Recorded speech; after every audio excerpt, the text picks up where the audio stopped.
Hello friend, welcome to my YouTube channel Saptarang जीवन के। दोस्तों, आज हम आपके साथ शेयर करेंगे एकादशी व्रत कथा। आज की एकादशी है भाद्रपद कृष्ण पक्ष अजा एकादशी। तो आइए शुरू करते हैं इसकी कथा। कुंती पुत्र अर्जुन बोले, हे जनार्दन, अब आप कृपा करके मुझे भाद्र मास के कृष्ण पक्ष की एकादशी के विषय में बतलाइए। उस एकादशी का नाम क्या है तथा इसका व्रत करने की क्या विधि है? इसका व्रत करने से क्या फल मिलता है? श्री कृष्ण बोले, हे पार्थ, भाद्रपद मास के कृष्ण पक्ष की एकादशी को अजा एकादशी कहते हैं। इसका व्रत करने से समस्त पाप नष्ट हो जाते हैं। जो मनुष्य इस दिन भक्ति पूर्वक भगवान की पूजा करते हैं तथा व्रत करते हैं, उनके समस्त पाप नष्ट हो जाते हैं। इस लोक और परलोक में सहायता करने वाले इस एकादशी व्रत के समान विश्व में दूसरा कोई व्रत नहीं है। अब ध्यान पूर्वक इस एकादशी की कथा सुनो। प्राचीन काल में अयोध्या नगरी में एक चक्रवर्ती राजा राज्य करता था। उसका नाम हरिश्चंद्र था। वह प्रतापी तथा सत्यवादी था। देवयोग से उसने अपना राज्य सपने में एक ऋषि को दान कर दिया और परिस्थितिवश उसे अपनी पत्नी और पुत्र को भी बेच देना पड़ा। स्वयं एक चंडाल का सेवक बन गया।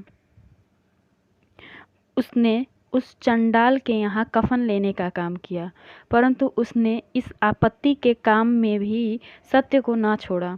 जब इसी प्रकार उसे कई वर्ष बीत गए तो उसे अपने इस नीच कर्म पर बड़ा दुख हुआ और वह इससे मुक्त होने का उपाय खोजने लगा।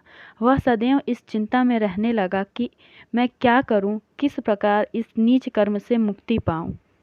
एक समय की बात है, वह इसी चिंता में बैठा था कि गौतम ऋषि वहां आ पहुँचे। राजा ने उन्हें प्रणाम किया, अपनी दुख भरी कथा सुनाने लगा। राजा की दुख भरी कहानी सुनकर महर्षि गौतम भी अत्यंत दुखी हुए और राजा से बोले, हे राजन, भादो के कृष्ण पक्ष की एकादशी का नाम अजा है। तुम उस एकादशी का विधि पूर्वक व्रत करो तथा रात्रि को जागरण करो, इससे तुम्हारा समस्त पाप नष्ट हो जाएगा। गौतम ऋषि राजा से इस प्रकार कहकर अंतर्ध्यान हो गए। अजा नाम की एकादशी आने पर राजा ने मुनि के कहे अनुसार विधि पूर्वक व्रत तथा रात्रि जागरण किया। उसी व्रत के प्रभाव से राजा के समस्त पाप नष्ट हो गए। उस समय स्वर्ग में नगाड़े बजने लगे तथा पुष्पों की वर्षा होने लगी। उसने अपने सामने ब्रह्मा, विष्णु, महेश तथा इंद्रादि देवताओं को खड़ा पाया।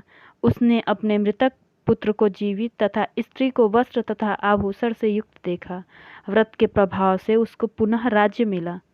वास्तव में एक ऋषि ने राजा की परीक्षा लेने के लिए यह सब कौतुक किया था, किंतु अजा एकादशी के व्रत के प्रभाव से सारा षड्यंत्र समाप्त हो गया और अंत समय में राजा हरिश्चंद्र अपने परिवार सहित स्वर्गलोक को गया।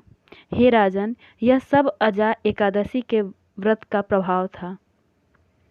जो मनुष्य इस व्रत को विधि विधान पूर्वक करते हैं तथा रात्रि जागरण करते हैं, उनके समस्त पाप नष्ट हो जाते हैं और अंत में वह स्वर्ग को जाते हैं।